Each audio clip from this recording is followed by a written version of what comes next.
What's up, y'all? It's Carla, aka Sela the Poet. Happy Thursday. And this is Random Thoughts Clip 2. So, let's start off with some news. There was a man named Anthony Griffin, and sometime last week, April 11th, 2026, he went into Grand Central Terminal, slashed 3 people with a machete, called himself Lucifer, would not drop the machete, and was shot dead by a New York City police officer. So, when I heard this story, I began to think about mental illness as well as demon possession. So, I'm a person that believes in the supernatural. I believe in the presence of angels, and I believe in the presence of demons. And I decided to look up some of the symptoms of a person that has mental illness and some of the symptoms of someone who is demon possessed. So the mental illness one has to do with behavioral changes, confused thinking, illogical beliefs, disconnectedness, delusions, hallucinations, self-harm, suicidal thoughts, tantrums, aggressive behavior, and dissociative identity disorder, schizophrenia, things like that are labeled mental illness. Okay? Now, signs of demonic possession, it says aversion to holy objects like a cross or rosary, etc., demonstrating unnatural knowledge, clairvoyance, supernatural strength, drastic personality changes and shifts, and violent reactions, to blessings, prayers, or etc., etc.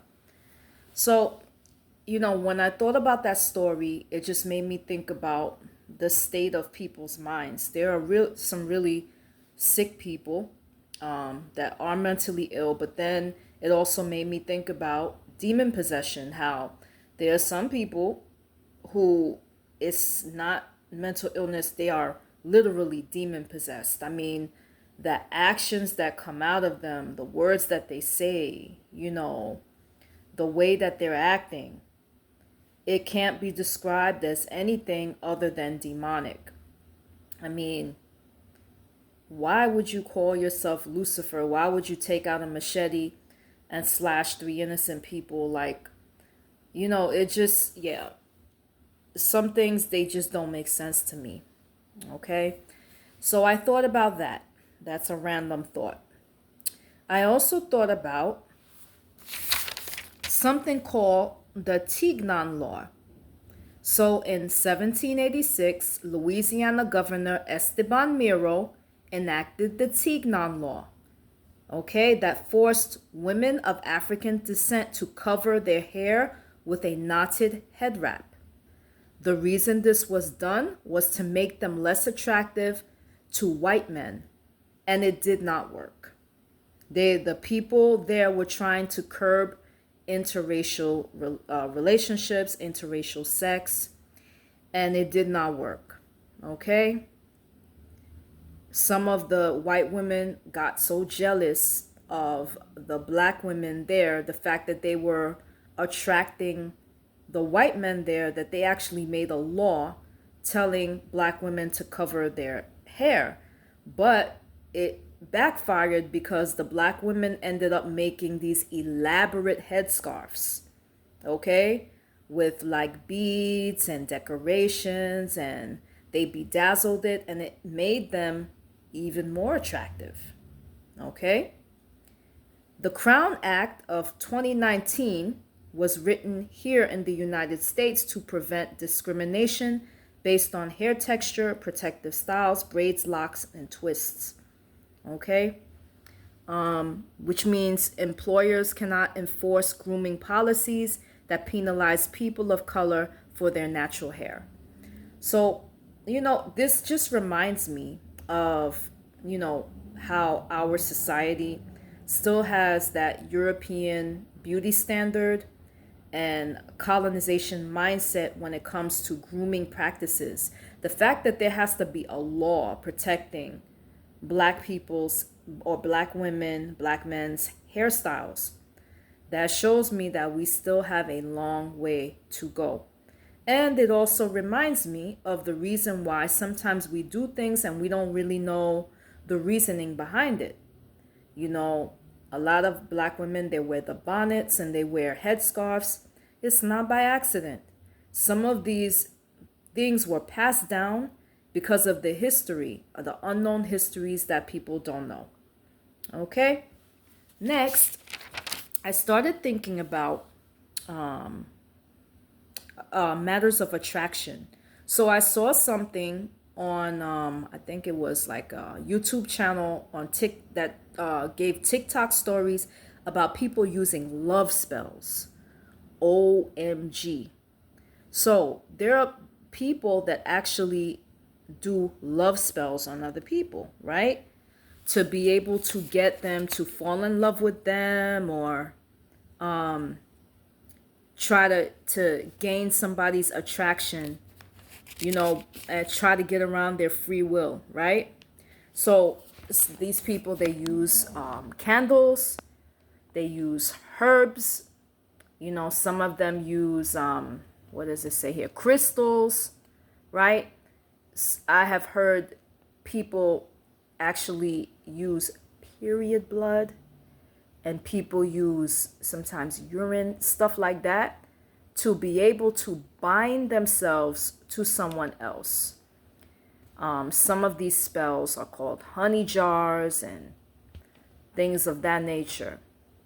Binding spells, attraction spells. And it's just crazy to me how, you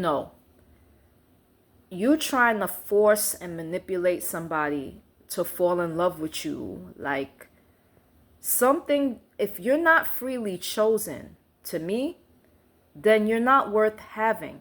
If somebody can't freely choose you, freely choose to see your value, freely choose to fall in love with you, freely choose you, okay, without some outside force or some type of manipulation, okay, being used, then to me, it's not worth having. I don't know why people do this type of stuff and this type of black magic. It always has consequences.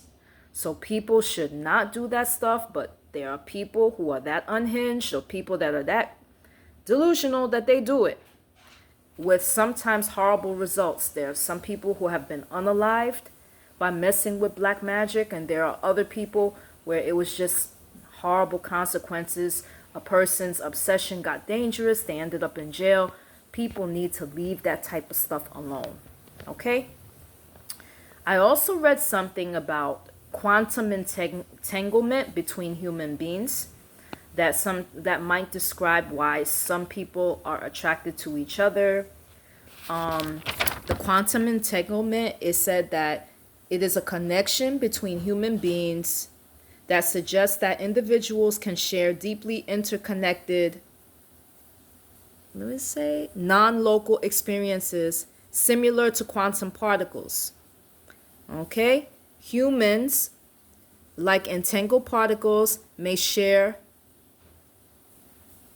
a unified state or instantaneously affect on one another across distances, drawing parallels to empathy, intuition, and shared consciousness. So it's basically the scientific way of speaking about people who are, I guess, in a relationship, people who are romantically linked, people that are, this is like the scientific reasoning that kind of explains it. It's kind of deep. I got to do a little bit more research into it, but it might be an explanation on why certain people get together. I also read about something called a twin flame. It says that it's an intense soul connection with a mirror soul believed to be the other half of one's soul, and that these relationships are characterized by profound, transformative, and often volatile experiences and focused on personal growth. So the twin flames, sometimes they instantly recognize each other, a magnetic pull, an overwhelming connection, the runner and chaser dynamic, purpose beyond romance, and it's not always permanent. Okay? Another thing that I remembered was a memory in college when there was a gang symposium at John Jay College where I used to go. And Hector Torres, who is the leader of the Latin Kings, came there to speak on a panel. The former leader was Antonio Fernandez, also known as King Tone. But he had, I think, went to jail for a drug charge in the 1990s. So Hector Torres took over. So Hector Torres was there, and King Tone's wife, Myrna, who's a member of the LA Bloods, she was there, and they were on a panel, discussing street gangs and discussing, I guess, snitching and, the interactions that they have with law enforcement. This was very, very controversial. The people from City Hall was pissed because it's like, oh, well, John Jay College is supposed to be like a college of criminal justice, and they're there, allowing gang members to come and speak. But, it's freedom of speech, and if there's a way to bridge the gap where you can understand different people, then I'm not against it. Okay, and last but not least, I want to talk about the Afro-Latino movement. So the Afro-Latino movement began years ago, and let me see, because I have notes here. So in the 1990s, Afro-descendientes began to form organized social movements to combat racism and invisibility of Afro-Latinos against national societal rhetoric.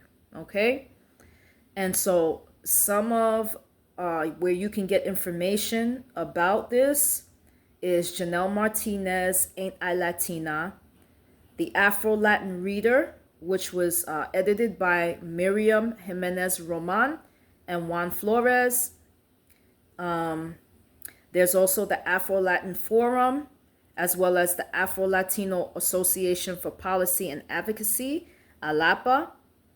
And those are some of the Afro-Latino organizations that deal with Afro-Latino issues and activism. Okay? Afro-Latino movement has made great strides for visibility.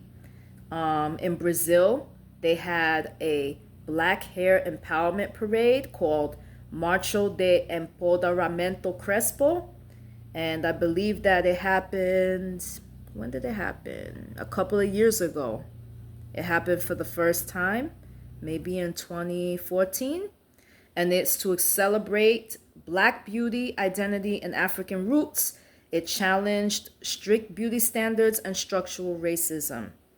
And there's an Afro-Latino festival that happens yearly in different parts of the country. And in New York City, the first Afro-Latino festival was held June 29th, 2013 by activist Tanya Molina, who is Garifuna, and Mai Eveco Prado, who is Afro-Panamanian. So these are just some of my random thoughts for the week, and I will discuss more content soon. Everybody, take care. Peace.